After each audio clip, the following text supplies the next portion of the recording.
What is going on? And welcome to week 12 in DFS.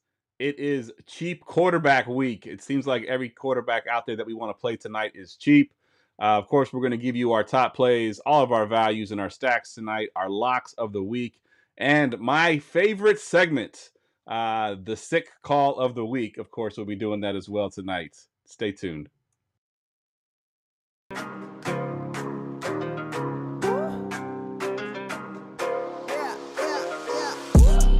Going for two, kickers are extra, I give them the boot. Ooh, going for two, sit back, relax while I grab me a brew. Ooh, now I'm reclining while putting my time and I'm ready to go. My spine is aligning and much my lineups, my bank account grow. I am so rich, but knowledge is all that I'm leaving it with. Ooh, listen to this, multiple options, how far can I get? Ooh, DFS Dynasty redraft tonight, I'm not finishing last. I'm finishing past any and all, I am looking to last. What else? This spot is popping and I am so locked in and only opening the door when it is opportunity knocking. And all of these spots keep on talking and talking. So what are we talking? What kind of alignment? And running it deep, even players forgotten or came from the bottom or hitting that top end. And this spot is popping, yeah, this spot is popping. And woo! This is the armchair, yeah. Put up your arms, yeah. Sound the alarm, yeah, yeah, yeah. Woo! What is going on? And welcome to episode 408 of the Armchair Fantasy Show. I am your host, of course, Geoff Lambert. Follow me on Twitter at Geoff Lambert77. Also now on Blue Sky, which is the new hotness. Same handle at Geoff Lambert77. I'm here tonight with my co-host, as always. What's up, Tim? I'm doing good, Geoff. Happy to be back. Week 12, can't believe it already.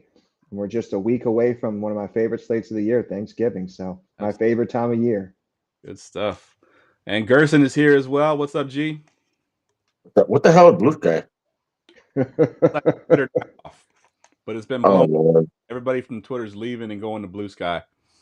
As if we didn't need more cyber bully. Because, Jeff is a big bully. Yeah. Not much. Pretty excited to maybe get a little break from life. Celebrate with the family on Thanksgiving. Everybody needs a break every now and then. Not all of us can get married in Hawaii and take a week vacation, Absolutely. All right. As always, we are brought to you by GoingFor2 Live Podcast Network. We're here every Friday night, typically at 10:30. We're at 11:30 tonight because of my work schedule. We're on Facebook Live, Twitter, Twitch, YouTube, GoingFor2.com. Hit the like, subscribe button if you're in the chat. Let's go ahead and jump right into the rewind. The Weekly Rewind. Rewind.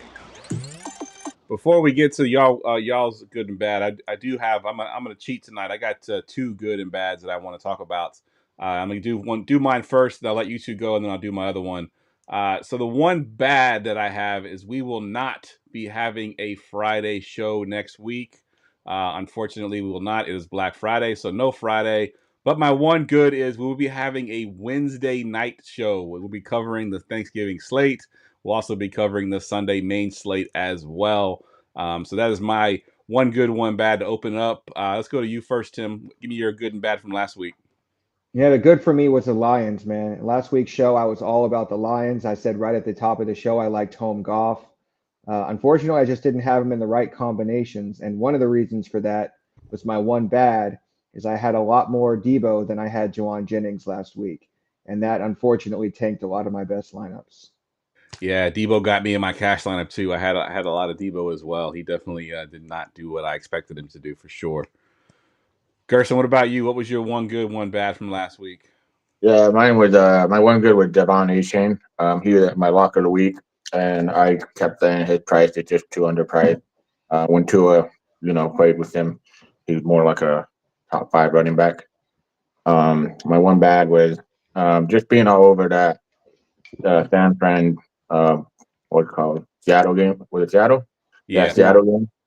I mean, one of the best things of we have all together us is our chat for the DFS roundtable, and I mean, Baby Jesus didn't even have that much power, and he's a very powerful player, Right. and he couldn't even overcome that nasty. Well, it was just a nasty day overall for Stack for me. So yeah. Yeah, it was not a great week for me. I had a bad cash lineup. I did have one GPP lineup that did really well that kind of saved my day a little bit.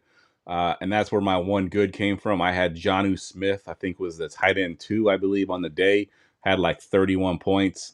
And Yeah. really cool story. I don't know if y'all saw it, but on TikTok, when he caught that touchdown, he just threw the ball up randomly as high as he could in the air into the stands, and it landed right in his oldest son's lap.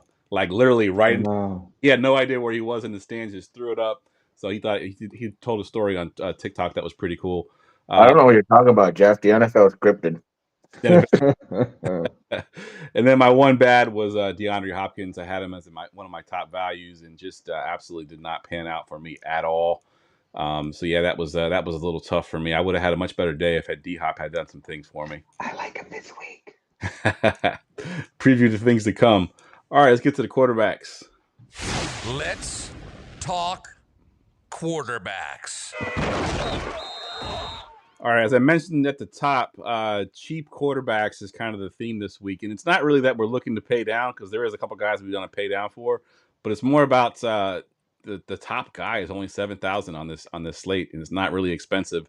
And then there are some guys that are pretty cheap that we're going to talk about in a little bit. But Tim, I want to go to you first because before the show you mentioned this guy that you wanted to talk about as a sneaky sort of GPP kind of guy. So give me your thoughts on your guy here.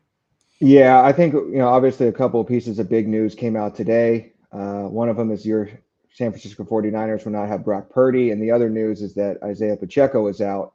So we'll talk about that guy later. So I'm going to go the other way this week, and I'm going to play a lot of Patrick Mahomes. I think that this is the perfect get-right spot against Carolina. He hasn't had that one real 30-point game this year. And I think this sets up as a perfect opportunity for him to go 303. And as you mentioned, there's not the same top end options in the slate we're used to, right? There's no Lamar, there's no Josh Allen. If one quarterback hits 30, you're probably going to need them in the winning lineup. Whereas last week, I think we had 3 quarterbacks over 30. Yeah. Right. I could be wrong, but I don't see that happening this week. So who is your best bet to hit 30 points on DraftKings this week? For me, it's Patrick Mahomes. Yeah, I like that call for sure. Gerson, what about you? What do you got for one of your favorite plays this week? Yeah, I'm just laughing at the fact that all those quarterbacks that hit 30 points last week, I didn't have any of them. So it's like, damn, dude, you gotta rub it in my face, Tim. Thanks, dude. And the worst part is that I included golf at the end because I was he was my last quarter. I was on the fence with him. I was like, they're gonna blow him out. They're just gonna run the ball down their throat, And then next thing I know, my brother texted me, and I'm like, yeah, I took him off the list. But no, I mean, I think Geno Smith, man. Yeah. I can't. I think I played Geno so much. I probably play Geno every week, dude. And it's starting to bite me in the ass because it's not like it worked out awesome, great. It's like his touchdowns aren't there. He'll have his receivers will have big games, but they won't be what do you call it? A 2 wide receiver run back, Right. And a run back the other way. But for me, Geno's my guy. It's just hold on, I had my notes on him if I could find it. And I closed my notes. Sorry. Give me 1 second. While you're pulling them up, I'll go ahead and give you my guy. I got Bo Nix at Las Vegas at 6.3. He's getting a little bit up there in price, but I think he is still viable. I think if you look at, I think they played him in week 5. He had 206 yards, 2 touchdowns passing, and a rushing touchdown. At 6.3, I think he's still playable at Vegas. I think Vegas is 26 DVOA versus the pass. And of course, Nix gives you that rushing upside too that we love so much. So yeah, that's my guy for this week. Gerson, okay. Yeah. I mean, so Geno in a game against the Cardinals, this guy. The Cardinals have been a lot better recently. Mm-hmm. I think they're actually a mediocre team now. They're not a bad team. Their defense has been pretty good. Their offense is starting to come around with James Conner and them. And if they can keep this game being at a high pace or a moderate pace, I think it could be a shootout. And Vegas agrees. It has a 47.5 total. So over under, I mean. And with Kyler Murray developing more, I guess you can say, chemistry with Marvin Harrison Jr. and Trey McBride. That's where Trey McBride is the most unlucky tight end in the NFL right now. But it's a game I want to stack, and if I think people are gonna kind of like feed off what has Geno done for me lately, then I'm gonna have a lot of Geno. But he is coming up as the highest owned quarterback, and I think it's more because of his price. He's 5.7K. He's the top value quarterback, and like we said, and I love the Mahomes call. I mean, I honestly think it could be a GPP slate breaker, especially when I don't think there's that many studs that you have to pay up for. I mean, we'll talk about one running back later on, but we'll see how everybody feels about it. But 5.7K, he's graded out as my number one value. Yeah. So I'm gonna have him stack him with the wide receivers and running back with one of the McDaniel, what's the name, Harrison or McBride. And I like the guy that Geoff is going to talk about later on too to run it back with, but I'll let him talk about it. All right. Let's see. We'll go through one more time here, Tim. You got one more guy on your list. Yeah, I'm going to take the other guy, the guy on the other side of that game, Kyler Murray. I feel like, as Gerson said, it's one of the best games of the weekend, if not the best game. And he'll get there with his legs a lot of times. Like, Kyler gives you 37 to 40 guaranteed rushing yards every game. He's not afraid to run for a touchdown. And to me, like, this sets up as a game where, like, he's not going to get there on, like I said, 30 points is going to win this slate. So, like, who's on your list? And he's only 500, is what I was going to say. He's only 500 more than Geno. And Geno's going to be at least twice as much, if not 3 times as much ownership. Yeah. And I think that's a huge thing for me because, like, you mentioned Bo Nix. Bo Nix is $100 more than Kyler this week. Yeah. And so, like, I think you find the 500. Like, I think Geno's a great play, and he's definitely in my optimal, like, my cash lineup. But I think in GPPs, I'm going to $500 to get to Kyler. Yeah, agreed. They're all also 5 inches taller than him. Yes, very true. Yeah, but I was going to say, usually I don't like to play Kyler this time of year, but I do think there's something said that he's coming off a bye. So, like, he could play Call of Duty and prep for the game. Well, there was a stat too. It had Kyler pre-Call of Duty and post-Call of Duty this year. He's actually been really good post-Call of Duty. There you go, Kyler. Can you imagine someone using that? I mean, come on, guys. We're not using that as a narrative. Come on. Definitely not. But it's just interesting to see it. Speaking of narrative, I got a narrative for Baker Mayfield. It's more about his teammate. It's Mike Evans' watch. They're already counting down his yards to get to 1,000. I think Baker wants to make that happen. He gets a great matchup versus the Giants, who are just a disaster right now. I think they've given up on the season at 6.1. I do like Baker. Obviously, he's been one of the top 3 quarterbacks in total fantasy points this year. And in this matchup, trying to get his boy Mike Evans to that 1,000-yard mark, I like Baker a lot this week. And then Gerson, you got one more quarterback. Talk about Jared Goff, who you did not play last week that you should have, but you didn't. So talk about him this week. Yeah, I'm gonna play Jared Goff this week. I'm not gonna avoid that. Everybody talks about the indoor Jared Goff or home Jared Goff. I mean, I get the home Jared Goff, but it's also indoor Jared Goff. He's just better than indoor. And it's obviously a turf field, so he's gonna be fine. I honestly think they can blow out the Colts. I get it that the Colts have played a lot better recently, but this Lions team is on a roll. I think they are the best NFL team in the league. I think they're better than the Chiefs, and I know they lost to the Chiefs, right? They played in the first week or something like that, or the second week. Yeah. Yep. It was the first game of the season, I think. Yeah, but I think they're just more complete right now. Agreed. They're doing everything right. I think he's not going to get you 350 yards or something like that.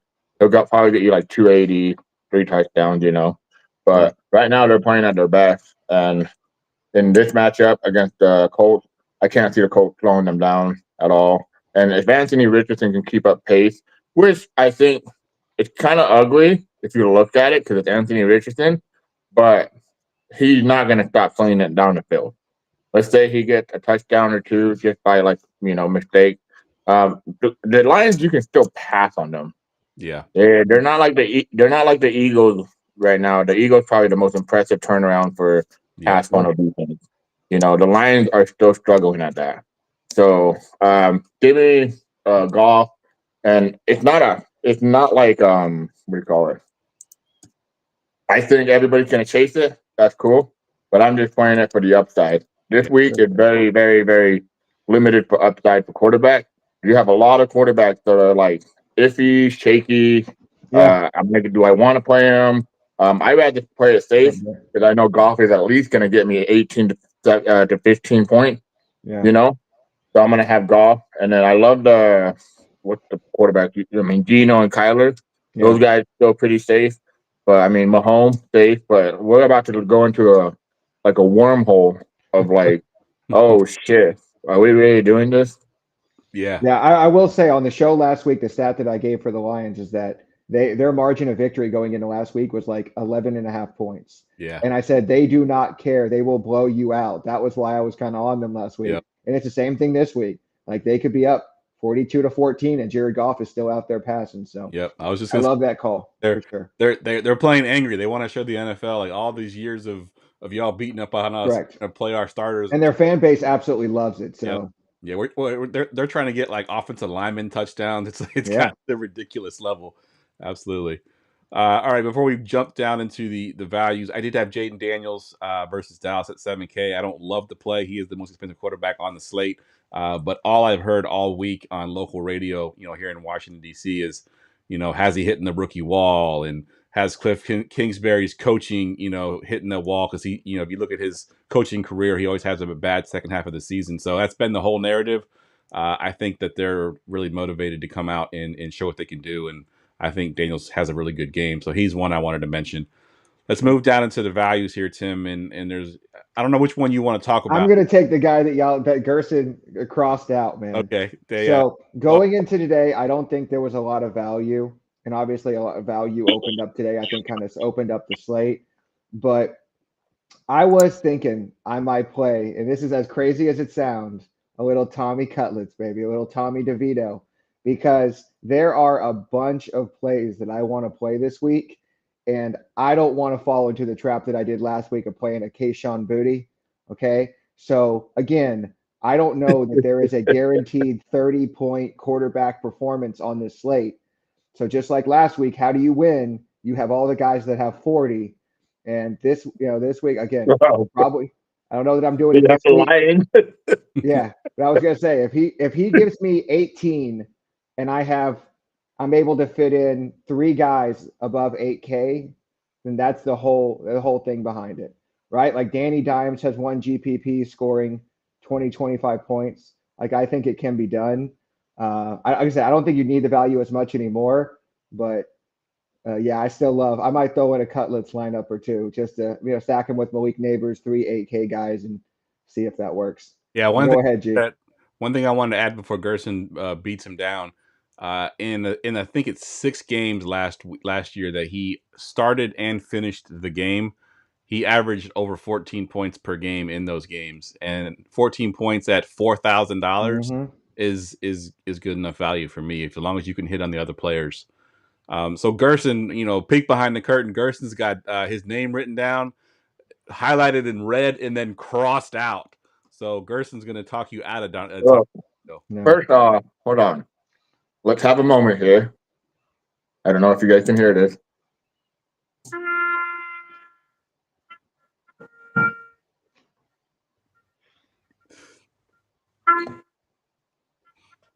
Pour one out for Daniel Jones. For Daniel Jones, fellas. A top 5 quarterback in Alex Pickett's world, and nobody else's. Anyways, yeah, Daniel Jones is dead. But I like the call. I don't get me wrong. I understand, but here's my thing about this: the whole value thing, right? If you're gonna stack him, you're gonna stack him with Malik Neighbors. That's the upside. Yeah. But how much upside is there really? Maybe a 40-point game. Sure. If Malik Neighbors gets you a 30, like a 25-point game, and then DeVito. And then the other quarterback that I have crossed off is, I'm going to talk about both of them right now. Brandon Williams. I don't know who the hell Brandon Williams was until like about 5 hours ago. You still don't to be honest, I thought Brandon Williams. It's Yeah. Brandon Allen. Yeah, or the Brandon Allen. Oh, okay, see, Brandon Allen. Gerson So was hoping it was going to be Josh Dobbs.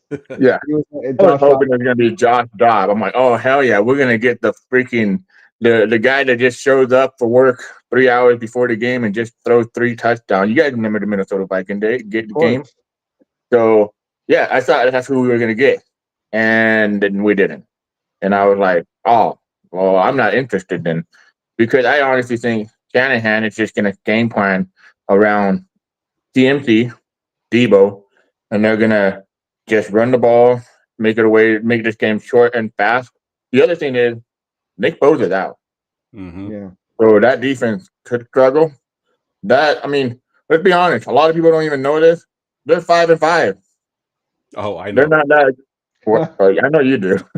They're not doing that great. This 49ers team has to win, and I don't see the upside playing a 4K quarterback this week, because one of the biggest reasons is I don't see the stack upside. I mean, Sure. maybe the 49ers with Juwan Jennings, CMC, and Debo, but definitely not Tommy DeVito with, I mean, I love Tyrone Tracy, don't get me wrong, with Neighbors and what's his name? Wandell Robinson, and then tight end we'll talk about later on.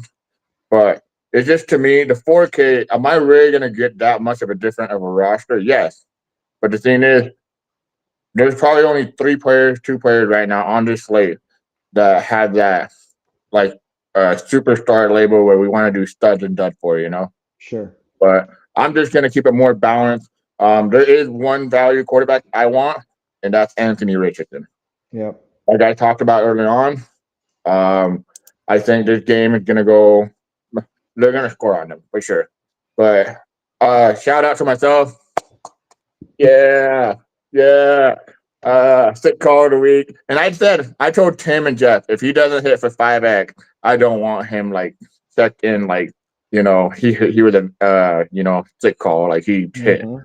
Oh, he hit for more than, I think he hit for 6X. So I mean, he had 31 points. I mean, that was pretty exciting. He's the top tier, one of the top tier points per dollar.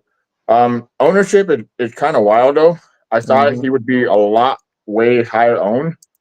I honestly thought he was going to be the number one owned player, but Geno coming there, and then the other quarterback. Let's see, what do we got? Geno, Jaden Daniel, and then Richardson. I thought he was going to be number one because of that price, and then he's going to have to keep pace. He's going to have to keep up. And if the rushing upside last week was amazing, he got, I think it was 10 carries, right? Yep, 2 touchdowns. 2 touchdowns, and it's just the price. If I'm gonna put my money, I'll pay $1,300 more and just go roll with him, because I at least know he has the upside to get me 30 points. Mm-hmm. Yeah, agreed, 100%. All right, I'll just mention the guy that I had as my value. I do have Tua at 5.8 versus New England. So he was my value. Obvious reasons, good stacking options. Tyreek Hill, Johnny Smith, I mentioned earlier. So yeah, some good stacking options there. Let's go ahead and get to tight ends. Did somebody say tight ends? Gerson, kick us off here. Give us your favorite tight end play of the week. Yeah, I mean, I feel like I say this every week. There's 2 guys I always mention. Unfortunately, the other guy is not on this slate, I think. Well, I'm pretty sure he's not. Bijan Robinson. But the other guy is Brock Bowers. Mm-hmm. Last week he was actually under 6K, right? He was like 5.7, 5.9 or something like that. It might have been right, So, I believe. Yeah. So, I mean, he's 6.3. I mean, again, I'm going back to the whole, I think people sometimes forget to compare wide receiver pricing or flex pricing with tight end. Brock Bauer right now, I believe he's top 5 if it were like a tight end premium for like, dynasty or redraft and all that, and points per game. And I'm pretty sure he's not that far off for just wide receiver tight end. I mean, the guy is a monster. He the way he plays tight end, it's like you almost like, it's like Kelsey handing off the baton or whatever the hell that is. I can't say that word. To Brock Bowers, and it's just he's gonna get Pepper to target.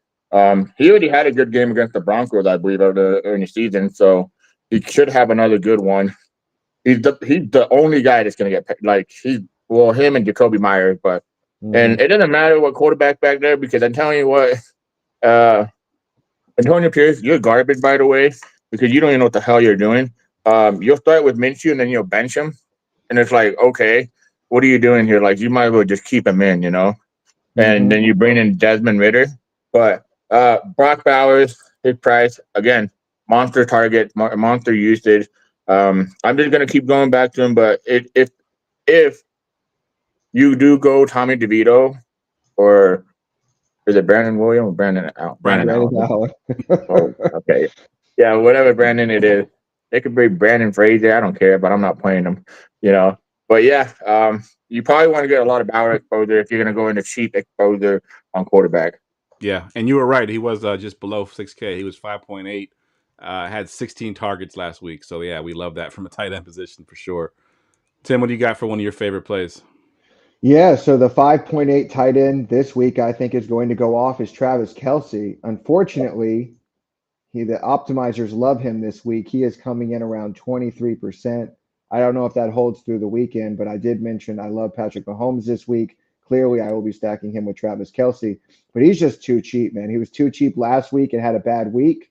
So I thought, oh, maybe people won't play him coming off the bad week, but those Opto bros must love him for him to be coming in that high. But he's such a good play on the text of this slate. Like I said, I expect Kansas City to just roll Carolina and to, cherry on top as they are 31st against tight ends. So Yeah, might see one of those vintage Kelce performances in this game. Yep, good call. So I had George Kittle as one of my favorites, but now that Purdy has been pulled out, I'm not quite as good high on Kittle. So I'm going to go with actually a guy that's not even on my sheet. I'm going with Trey McBride this week. We talked about that game I environment. like it. We talked about Kyler Murray already. That's one of his favorite targets, McBride. At 5.6, I think he's definitely someone you can afford to get into your lineups. He's still getting a ton of targets. So McBride at Cheap. 6 is That's cheap too. it is. Yeah. Yep, 100%. And I think the Cardinals. I think somebody in the chat here, Champy, is talking about his Cards being the second best team in the NFC. I'm not quite sure if I'm there to put second best, but they are playing a lot better as a fan of the 49ers that plays in that division. They are definitely playing better than we are right now. They've looked really good the last couple of weeks. So yeah, the Cards are doing their thing, and McBride. There are certainly no easy games in the NFC West, man. Yeah, 100%.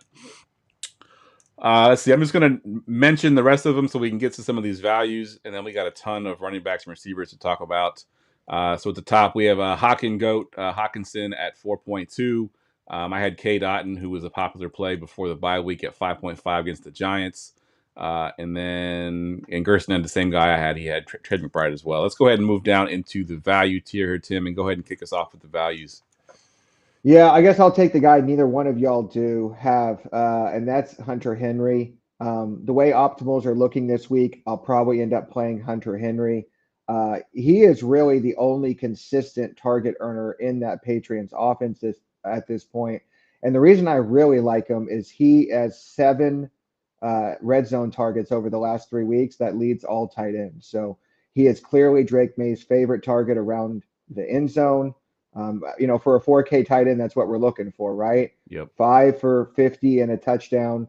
As long as Travis Kelce doesn't put up a 30, you're very much viable for $1,800 less. So the other guy you both have, I think, is also very viable for $100 more. And so I think that's the real decision you're coming down to at tight end this week, is whether you play Hunter Henry or that other guy. And the other guy, Gerson, you want to talk about him? Yeah. First, I want to say that I do think the 2 tight ends that you want to heavily target are Henry and Kelce, for sure. The other tight end, I know for a fact me and Geoff have been adding these. Had him now for like 5 years, chilling in Dynasty. Finally happy now. Finally working out, baby. Hey, shout out to John Smith. Helped me set up a 4 tight end personnel in a Dynasty league. He went off for 30 points. Yeah, John Smith, man. It's finally working out. He's getting peppered with target, but the biggest thing is he's making plays. Like, this guy's not just catching and dropping the ball. He is trying to juke you. He's trying to truck stick you like in Madden, and then he's just trying to dive into the end zone. I think he knows, like, it's a 1-year deal that he got. I think he got 1 year or 2-year deal. 1 year. But either way, I was excited when I saw that he signed with the Dolphins because I knew they were going to find a way to get him in there. I love this game environment. I think the whole Dolphin stack is really cheap. Think about it. We were paying $9,000, $8,000 for Tyreek Hill. Waddle's cheap. Jonu's cheap. I mean, if Tua has a, what do you call it? I guess you can call it a breakout game. Right. This stack could be very, very interesting, and it could break the slate. Agreed. I'm really excited to play. He's like a wide receiver basically because he doesn't really Yeah. block. He sucks at blocking, that's for sure. But he's basically like a wide receiver, and his price tag is $4,100.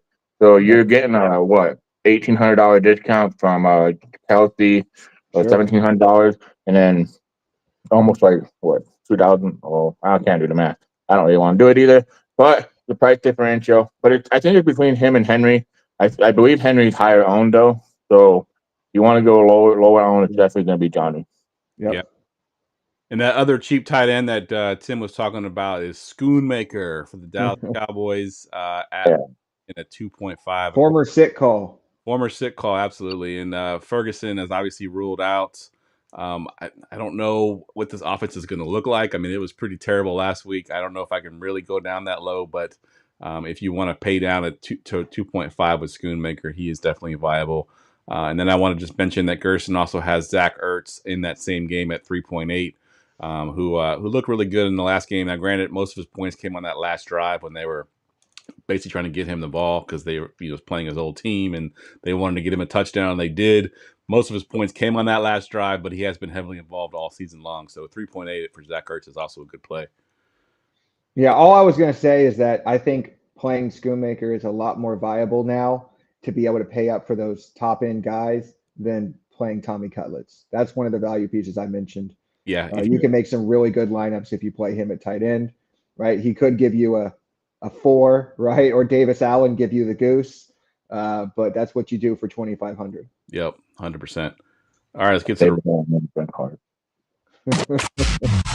It's time for running backs. Running backs. All right, let's kick it off right here at the top, Tim. Because you had him on your list, I'm curious, are you sticking with this guy? Christian McCaffrey? Yes. Yeah, I will not play him in cash anymore, but I think he makes a much more interesting GPP play because the only way your 49ers get there, and I feel like every year y'all break our heart, and we're thinking there's no way they win this game with Jimmy G. There's no way they win this game in the snow.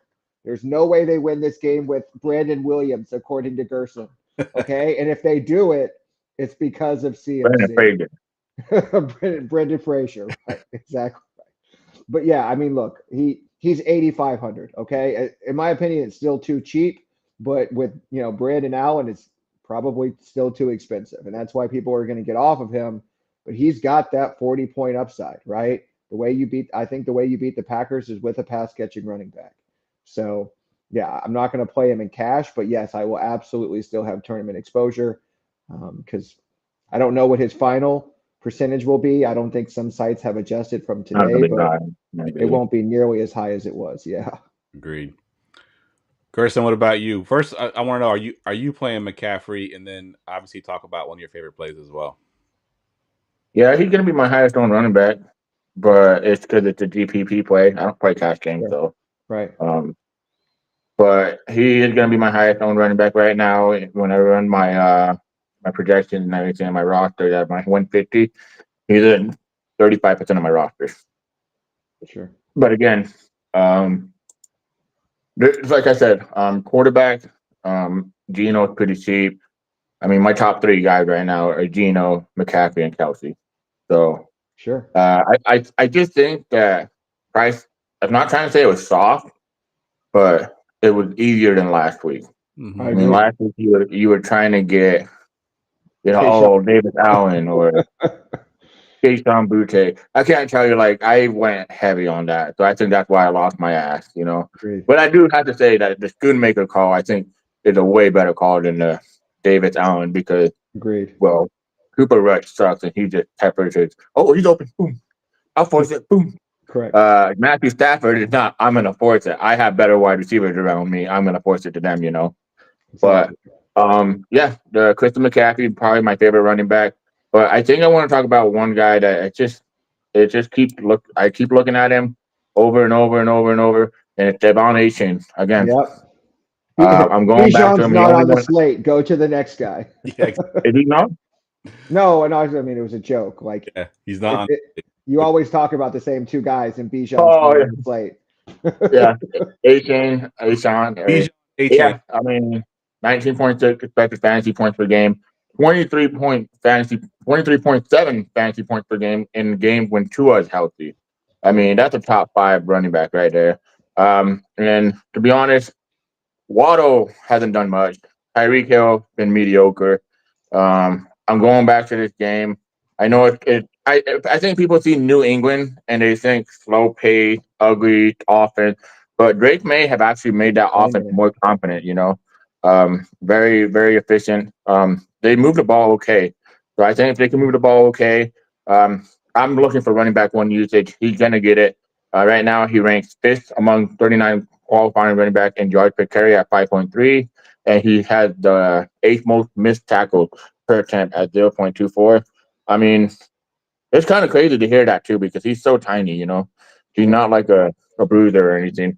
I feel But like that's why DraftKings did not raise his price more. They were like, surely this guy can't keep doing that. We're only going to raise his price 300. Yeah, Like with how popular he was last week, you figured he'd be 8K. He's yeah, and, 7,500. and New England ranks the second softest schedule against adjusted rushing matchup for opposing running back at 3.6 rushing fantasy points per game. So give me Achane. I'm gonna go back to him. He's probably gonna be pretty much locked into my power, like my single entrance and power sweep and all that, like my 3-man. yeah, I love him this week. I'm gonna go back to him. 7,500, man. You're not paying a lot.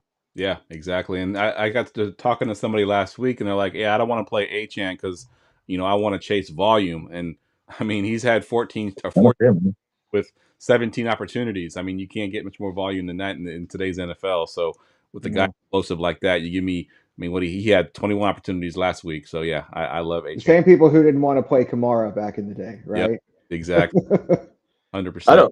don't get these people, man. I'm over here touting Brandon Frazier too. Nope. All right, I didn't have too many in the top level here for the running backs, but I do like Tyrone Tracy versus Tampa Bay, 6K. We talked about Cutlett's being the quarterback. He's going to be checked down to everybody, and I think Tracy's going to be that guy he's checking it down to. They're also going to be running the ball quite a bit to keep him safe. I think last year Tommy DeVito didn't have a game where he threw over 27 passes all of last year, so I think Tracy's going to get a huge workload. He wants to also prove himself after that fumble in the Panthers game 2 weeks ago. So at 6K, I like Tracy a lot this week. Mm-hmm. All right, Tim, let's get to your Lock it in. So we're talking about how much we love the pricing this week. And DraftKings decided that they were going to go ahead and assume Isaiah Pacheco was going to play and price him at 6,200 and then price Kareem Hunt at 5,700. And then, of course, Pacheco gets rolled out today and Kareem Hunt becomes my number one value on the entire slate. So I talked about why you don't need to play cutlets anymore. It's because I think your lineup starts with Kareem Hunt. The Chiefs have given him, talk about volume, right? He's averaging 20 touches a game, and he gets the stone cold best matchup for running backs against the Carolina Panthers. So, they're going to put up 25 to 30 points in this game. If it's not Patrick Mahomes, it's Kareem Hunt. And I think he's certainly the lock in cash. He'll be very popular in tournaments, but I still think you should have exposure because the lineups you can build with Kareem Hunt just get so much easier. Yeah, agreed. It's everything you could want, man. This is a gift from the DraftKings gods. Absolutely. Gerson, take one more of your guys there. We still got some time. I like to have a talk with those DraftKings gods sometimes, man. Yeah. Let me tell you something, man. No, Kareem Hunt, yeah, great call. It's kind of weird though. A lot of sites haven't adjusted to the ownership on that, but I think it's going to go way high come 100%. Sunday. So don't really be looking at the ownership right now for that. Nope. So I think everybody wants to play CMC, right?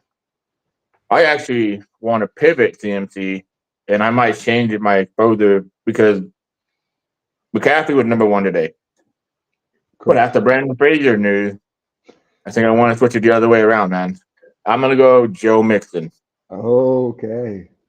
Joe Mixon to me, a lot of people know he is the number one point per game, fantasy point per game leader right now. He's getting all the usage, all the workload, and he's catching balls. Like I think this is pretty much his best season as a PPR running back or Easy. catching. And like when they get to the goal line, they know it's Joe Mixon and nobody else. They ain't gonna bring down. They ain't gonna bring in Truth or Dare, Agombawi. They ain't gonna bring in Damian Pierce. Pierce my ear. They ain't gonna bring his ass in or Cam Akers because they shipped his ass out to Minnesota. So yeah, they're gonna bring Joe Mixon, the guy that he like kicking things. I'll tell you that much. But or punching things. But yeah, give me Joe Mixon, all the workload. Again, I don't know why, but CJ Stroud has regressed so much to a point where I almost think he's just like a mediocre quarterback. But he finally has Nico Collins back. Hopefully, this offense can start getting a little bit more like higher scoring. And if they're going to get higher scoring, they're going to rely on Joe Mixon's workload. His workload is probably top. Oh no, I don't think it probably. It is the top 5 heaviest workload in the league right now. His usage is incredible. I think to me, it's also an ownership thing. I thought he was going to be way way higher owned, and right now he's coming in at 14%. That is, I think, like not even top 7. Right. So give me Joe Mixon against Tennessee Titan. Tennessee Titan also are missing what's his name, L'Jarius Sneed, Mm-hmm. who's probably their best. I don't know. I guess the defensive back, and they're actually pretty good at not stopping the run. The least fewest passing yards or something like that. But I think with him out, it's going to make a big difference on that defense. I mean, there's a reason why they paid him the big bucks, or they traded for him and then paid him, right? Yeah. Sure. But yeah, give me Joe Mixon 8K as a pivot to be contrarian from CMC. This could bite me in the ass though, big time. Because it's CMC. Yeah, absolutely. Sure. All right, I'm just going to mention the last couple of top running backs we got there. Jameer Gibbs is on our list, Mhm. and James Conner also on our list. Let's move down into the value tier, and Tim, why don't you kick us off here? Yeah, so I think this is a 3 running back in cash week. I think most of your cash lamp's going to come preloaded with Devon Achane and Kareem Hunt, and you're really trying to decide who your third running back will be. I really like Jameer Gibbs, who we talked about a second ago. But the other guy who's probably going to be my third running back this week is Brian Robinson. Again, this is he's too cheap kind of play. Now he is splitting time a little bit with Austin Eckler, but they use them in very different roles. And I think his role sets up much better against the Dallas Cowboys. He gets basically all of the goal line work, and when they're ahead, they feed him carries. We always talk about volume over everything. He's looking at 20 potential touches for 5,600. So yeah, I think if you play Hunt and Brian Robinson, you can really build whatever kind of lineup you want. So Yeah, that's probably where I'm starting a lot of my lineups this week. yeah. I had Hunt and B Rob in my value column there, and I had Roshan Johnson listed because I thought Swift might be ruled out, but he got a full practice in on Friday, so it looks like DeAndre Swift will play. So Roshan Johnson at 4.6 probably isn't in play anymore. If for some reason there's a late scratch with DeAndre Swift, you can go back to Roshan Johnson, but I would not play him if Swift is in. Gerson, you had one other guy in your value column there, Mr. Bucky Irvin at 5.3. Mm-hmm. Yeah, I mean Bucky Irvin. I think he's kind of proven that he's the best running back there, and when he gets the workload for the price he's at, I mean, I do believe the narrative that Baker wants to push the pedal to the metal, with the Mike Evans narrative. And if one of the best things Mike Evans great is like getting stopped at the goal line, I swear. And Bucky Irvin should be the guy.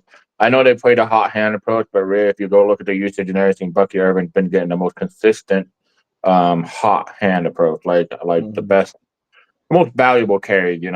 Agreed. I think he's the guy. 5.3K too. I do want to speak on this though, because this is where I was saying like the reason why I'm not like all interested in paying for Tommy DeVito or Brandon Frazier. It's more guy. By the way, it's Brandon Allen, right? Not Brandon Frazier. I don't want anybody 45 minutes into the show thinking, who the hell is Brandon Frazier? It just so you have so far we talked about running back, quarterback, and tight end. So you'll have like guys like Devon Achane, who's a great value. You have Brian Robinson, Bucky Irvin. You'll have we just talked about him, Kareem Hunt. Yeah. You'll have Kelsey, who's a great value too. If you do the points per dollar for him, I just don't see the need to pay for those 4K players. There's not a Jefferson or there is, but I was just saying there is. He's just not there is, Jefferson. but I don't know if you want to pay 8,900 for it, Sure. or whatever the price is. I just think you have to be smart about the way you build your roster. If you do a 3 running back, like you can legit do Kareem Hunt, Achane, and Brian Robinson, and that'll save you so money to build a great roster. It just feels like what was it 2 weeks ago? No, it was last week, right? Where we had Achane, Kamara. No, it was 2 weeks ago. Achane, Kamara, and then who was the third running back that was also cheap? I can't remember, but there was 3 running backs that were like the obvious, just jam them in, and they all paid off. Yeah. I feel like that's this week, so don't get cute at running back. So Agreed. yeah, Bucky Irvin, 5.3K, Kareem Hunt, Brian Robinson. All right, let's get to wide receiver. And now, wide receivers. All right, Tim, kick us off here at wide receiver. Yeah, so I got not 1, not 2, not 3, but 4 question marks next to this guy because I almost considered making him my lock of the week, and that's Mike Evans. I think we saw that Baker Mayfield he is slinging it this year. He is the number 1 or was the number 1 points per game quarterback before both of its wide receivers got hurt. Now that Mike Evans is back practicing full today, now it is a hamstring, right? So we all know these things can get re-aggravated, but they took the extra week off to give him this time. And he gets my favorite shadow matchup in the NFL, Deontay Banks. And so, yeah, man, we're talking about how you want to construct your rosters this week. I love the idea of a Mike Evans breakout game where he just goes for 120 and 2 touchdowns, and you have to have him. So, I mean, he's 7K, right? Like if you look at most likely to score 30 plus points, like all those guys are 7,500 plus, right? So maybe you get a little bit of a discount and get a 30 bomb out of Mike Evans at 7K. I love it. Y'all know I love Mike Evans. Gerson knows I love Mike Evans, and at 7,000, yeah, it's like he could seriously see 14 targets in this game. Yeah, like it's ridiculous. Agreed. Yeah, I mean, the only thing I can add on that is that the Giants ranked 4th in single high alignment rate in 2024, 52%, and Mike Evans is the best at single high. He's gonna dominate that. He does. So he sees it. And he just points up to the sky. Yeah, I think. He's gonna be pointing. Like throw it up. Yeah. I wouldn't be. Baker. Like he's a great guy. Like honestly, I've never gotten to hate on Baker. I've been the biggest Baker fan. You guys know this. Sure. Shout out to Jared. He's the biggest Baker fan too. We all know that too. But no. Yeah, I love that call. I'm gonna have a lot of Mike Evans. I didn't put him on my sheet because I already knew you guys had him. So I was like, I want to fit another wide receiver. Yeah. But the Mike Evans call is probably one of my favorite ones for sure. Good stuff. The other guy I want to talk about, I'm gonna go with Marvin Harrison Jr. 6.1K, very very cheap. They're coming off a bye week, right? They didn't play last week, right? Yep. Coming off a bye week, and they were rolling. They were starting to do better in the last couple of weeks. Their offense and their defense was looking better. Again, I'm going back to the game environment. Tim loved the Kyler Murray call. I mean, I'm going to stack him. And I'm going to stack him with Marvin Harrison Jr. His cheapest price yet this year, even when he was like week 1. So we're getting him at his cheapest price. What I was really shocked, he almost became my lock of the week, but I just couldn't go away from my lock of the week.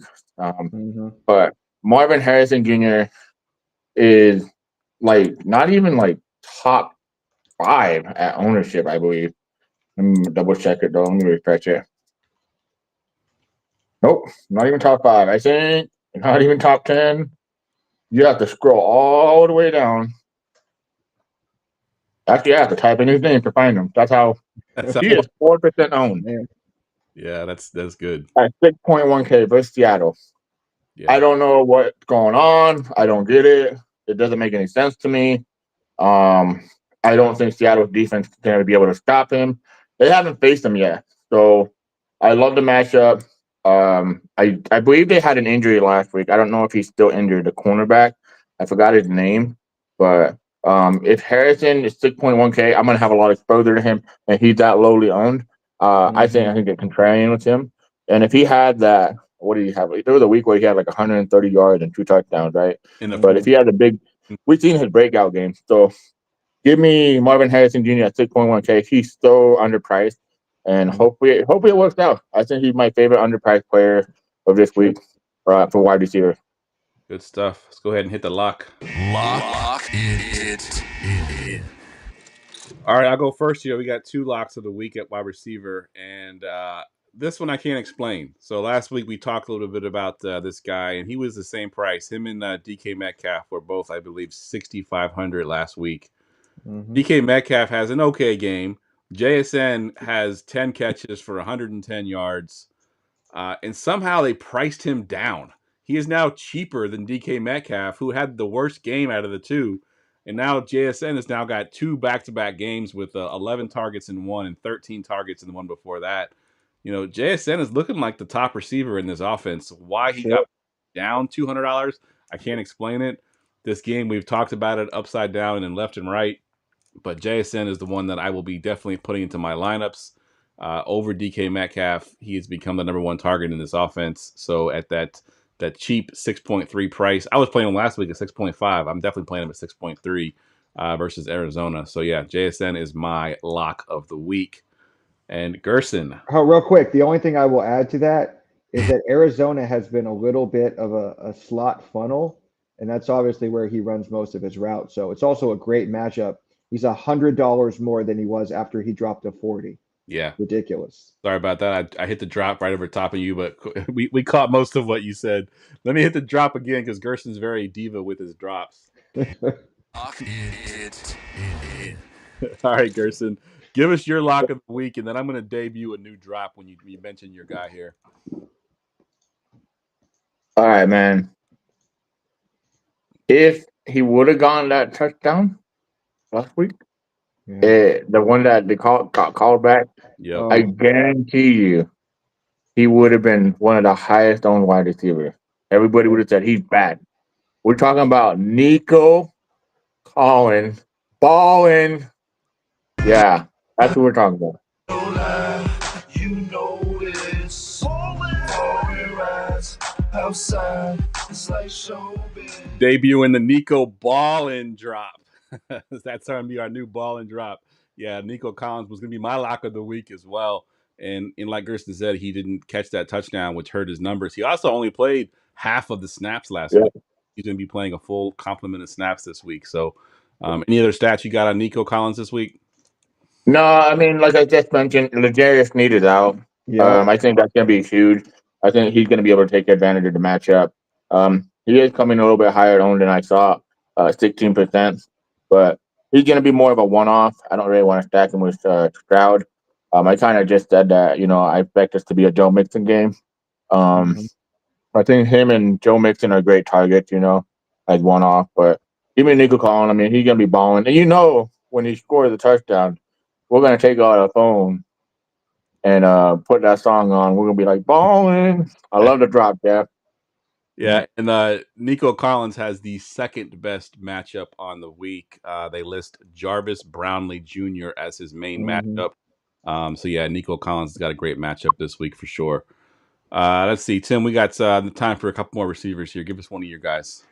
Oh man, y'all took all my favorite plays. I'll just say I love JSN, I love Nico, I love Marvin Harrison Jr.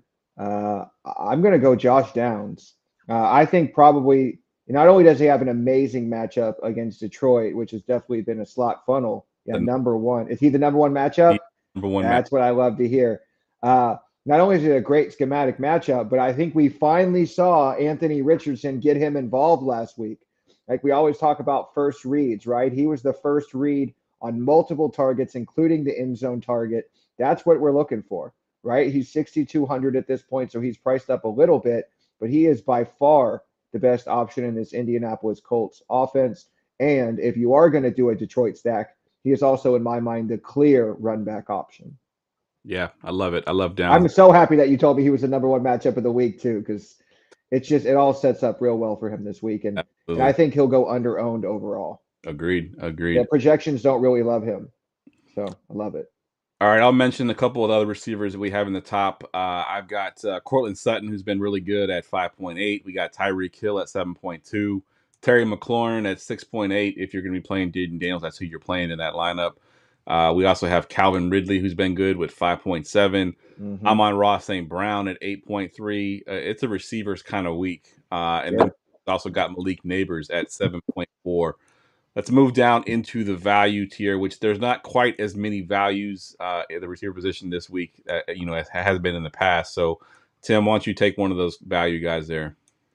Yeah, I'm going to take Roma Dunze. You guys know I hate talking about Chicago Bears, but last week they actually looked like a viable offense against my Green Bay Packers. Thank God for block kicks, man, because my heart was going to be all over my living room floor.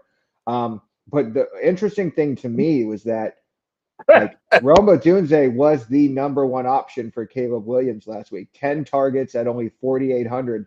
We always talk about, right? We play cheap tight ends, right? Because they get a lot of targets, but that's kind of what Roma Dunze is this week. You have to throw on Minnesota. You cannot, run against them. It's also a great schematic matchup for him. So I just think he's a great option this week. And in my opinion, he fits really well as kind of that wide receiver 3 in a lot of lineups. If you want to play a Kelsey, if you want to play a CMC, right? You plug him in as your wide receiver 3. He's guaranteed 6+ targets at 4,800. Yeah. In a matchup, I think they're going to have to throw 30+ times. So, and he seems to have the best connection with Caleb too. Like they're having to find ways to get DJ Moore the ball. Whereas Roma Dunze, when they were setting up that field goal, he was looking up and finding Roma Dunze. So I think he's the clear better play to me. He had a 32% target share last week, which that's level.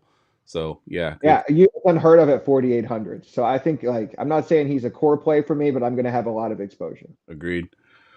Gerson, I want you to talk about Jacoby Myers there at 5.1.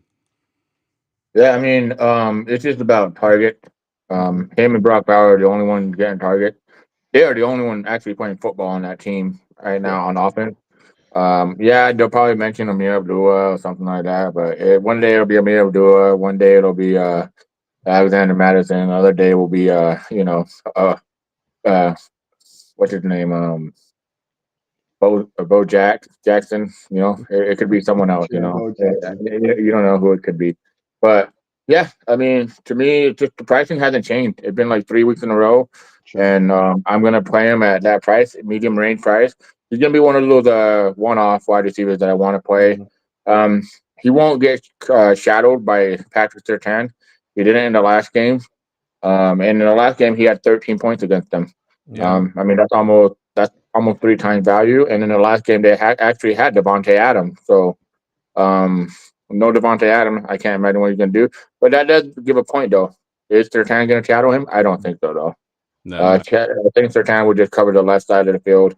But the thing to me is just about target and volume. It's not more of I don't think he's going to be smash player of the week, But give me Myers. I think I'm going to go back to him. And he's a value on like 4 different websites, too. Yeah. So, he's up there. Projections. I honestly always lean into projections a lot. But I also, it's just about target and usage for him. Yeah, sure. Great. I like it. I had both those guys on my value list as well. And the only other guy I just wanted to mention is Devon Bailey, who at 3.9 is been getting decent targets. I think after his week 1, I got really excited. He had a week 1 game where he had like 8 targets. He hasn't come anywhere close to that since then. But over the last 2 weeks, he has 9 targets, 4 targets in the week 10 game, 5 targets last week, and has scored a touchdown. So 3.9, if you really want to punt that position, you can. I'm not in love with it. It's a borderline sick call, but I just wanted to mention. Mm-hmm. All right, let's get to the defenses.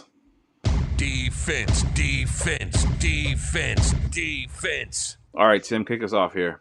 So I kind of mentioned at the top of the show, this is kind of a do whatever you want kind of week. And if that means paying up for defense, I think that's certainly one way to get different this week. So I will be having a lot of exposure to the Broncos defense. They are my number one defense on the week, and I think that they're like 8th in pricing. Mm-hmm. Like it's just they should be number one, number two in terms of DK pricing. You're getting a significant discount at 3,200. I definitely think you can easily fit them into lineups this week. I of course will be playing my Packers against Brandon Frazier at 2,800. I mean, come on, Gerson doesn't even know who this guy is, so 2,800 is just too cheap.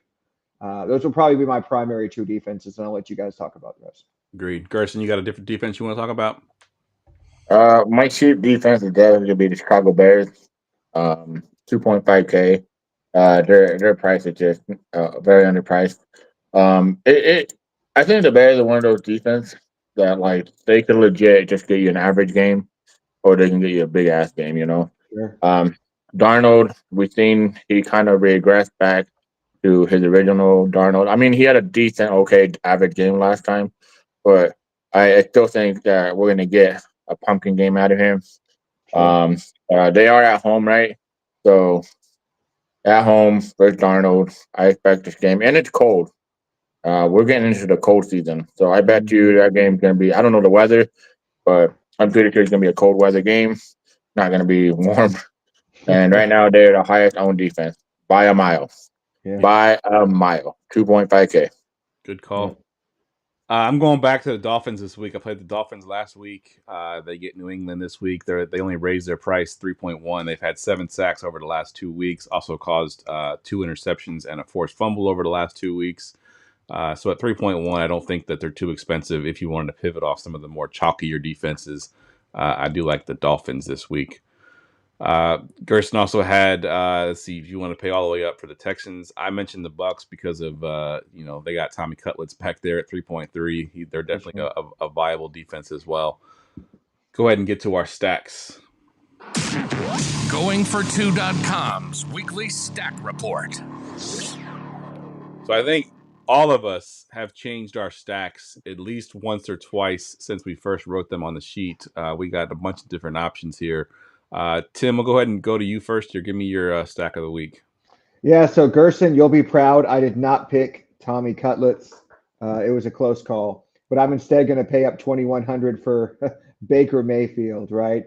Mike Evans return game. It's Baker, it's Mike Evans, and I think Tommy Cutlets does feed Malik Neighbors enough for him to get that magical, 30-point upside that you need. So Baker, Mike Evans, Malik Neighbors. Love it.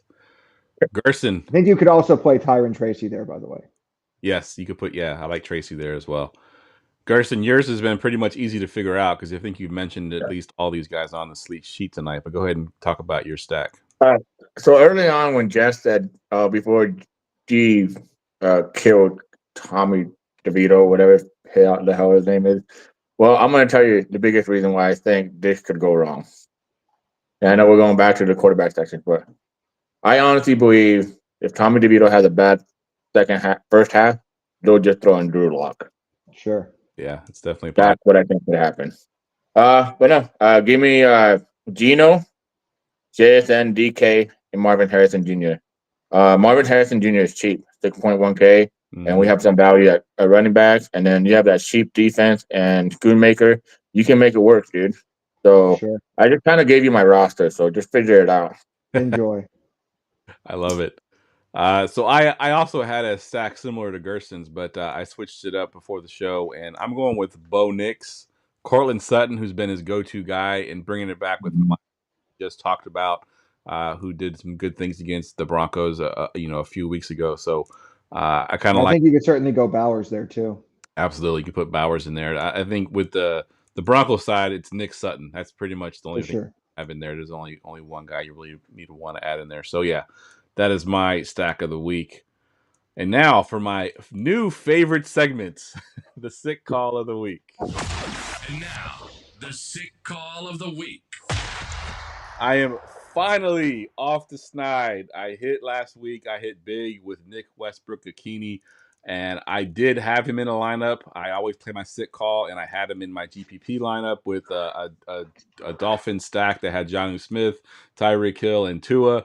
So Westbrook-Akini pushed me into that value where I had enough to almost pay off my terrible cash lineup. But at 3.6, he finally hit. I finally got a little green highlighted guy on my list here, and they're not all red. So, and then Gerson, we'll let you go first, but you also hit on your six. No, hold on, Geoff. One of my homies has something to tell you. Hold on. It's No, I was gonna say Geoff is old. Get this reference, man. Michael Jordan. He hit him with the fax machine. I'm back. I'm back. Yeah, I love it. It's about damn time, Geoff. It's about damn time. What a you lot of got red. for your? Yeah, man. Yeah, I hit on my sick call of the week. Like I said last week, that was a strange sick call of the week too. Like it didn't make any like it's not our usual running back wide receiver tight end, but I just had a very big gut feeling that he could be that slate breaker quarterback at 5 point. I think he was like 5.3K, right? The same price. Mhm. Yeah. He was really cheap. He was like 5.1, 5.3. But Noah Brown, Washington Commanders wide receiver. This guy has gotten a lot of usage for like the price he's at, 4.2K. The last game he was kind of like a ghost, but I think in this game, we didn't talk about Jaden Daniel, the quarterback, but he is up there in ownership, and I just don't want to play it. Like I don't, but it's more because of the price, you know. Oh, I thought He it was because of the revenge narrative. Yeah, I don't believe in that shit, Tim. Forget about that. I don't believe in that. But yeah, I mean, Noah Brown, 4.2K. Shut the hell up, Kim. This guy, every week, revenge narrative. Yeah, 4.2K. I'm gonna have him and just in that game. I think the Commanders are just here's another. You want to talk about revenge narrative? Dan Quinn versus the Cowboys. Sure. I mean, that can be a revenge narrative, and he's not gonna. I mean, Mike McCarthy, you're ass, dude. You look like It's an gonna be ass like too. 30-6 for sure. Yeah. All right, Tim, what you got for your sick call? Yeah, so I actually really like Noah Brown, but I decided that it was going with my theme of the night to pick this Giants and Bucks game. So I mentioned earlier Baker to Mike Evans. The cheapest way to bring it back is Theo Johnson. I think everybody who pays down a tight end is going to play Schoonmaker. I think he has probably not the same upside, but I think that he does have 14-point upside at 2,800 and makes an excellent bring back in your Baker stacks. Yeah, I like that call a lot. I actually own a lot of Theo Johnson in Dynasty, and he's been getting the usage. And Gerson mentioned that earlier in the show that he's just going to be checking down, and Theo Johnson's an easy Yep. over the middle pass for Mr. Cutlets there. All right, I am looking at that Cardinals Seattle game that we've talked about in depth. I think we've mentioned probably every player in that game. Pick the one guy that we hadn't talked about yet and go Michael Wilson at 4.4. Obviously McBride is there. We got Marvin Harrison Jr. I think a sneaky play this week will be Michael Wilson Jr., who's a big body receiver that can catch that touchdown in the red zone there. So he's a sneaky play. I think our boy Dortch has been sort of phased out of the offense, and I think We think the torch is out, Yeah, yeah, the torch is out. Torch is Yeah, burned. Zay Jones snuffed his torch. Yeah. Yeah. So Michael Wilson at 4.4, hoping for a back-to-back on the sick call of the week. There you go. All right, fellas. Don't hold your breath, Geoff. Yeah, I'm not holding my breath, but I'm hoping for it. I want to thank everybody in the chat tonight. We actually had an appearance from Garrett. I don't know if he's still in the chat or not. Obviously, he's been on the show a couple times. Haven't seen him in the chat in a while, so it's good to have him back in the chat. Let's go around the room real quick, fellas. Give us your Twitter handle and talk about the Facebook group. We'll go to you first, G. Yeah, you can find me at at Fantasy GDFS. You can find me on the Facebook group, the DFS Roundtable. And the show every Sunday, next week it will be Wednesday, right? Wednesday. So Yeah. next Wednesday and on Friday when we just a normal week. I just want to say this is it. It's already a long season, and thanks for everybody that's been coming here week in, week out. We got like what we do with this show till week. I think we do it until week 16. Second to last week of 14. Skip a week and then wild card weekend because there's like 9. I feel it. I feel it in my bones. One of us is gonna hit that big GPP. I mean, I came pretty close a couple weeks ago, but one of us is gonna hit that GPP. Let's keep going at it. Keep grinding. Yeah, so you can find me on Twitter at KetoDFS. And I'm going to do something I haven't done before. Last week, I actually had somebody ask me for my DraftKings username to send me a head-to-head. So for those of you who do play cash games, if you want to send me a head-to-head, it's at Keto06. Love it. All right. I don't know head-to-head. As always, you can find me on Twitter at Geoff Lambert77. Also find me over on Blue Sky at the same at Geoff Lambert77. Once again, I'll plug it one more time. The Wednesday show, it's probably our second favorite show of the year. We got the Halloween show and then the Thanksgiving show.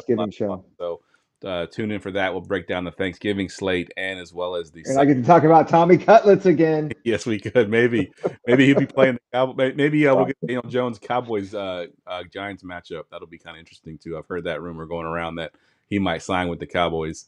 I know, right? That'd be crazy. That would be crazy. I don't know if he could get there and be starting that fast, but who knows? All right, for Tim, for Gerson, I'm Geoff.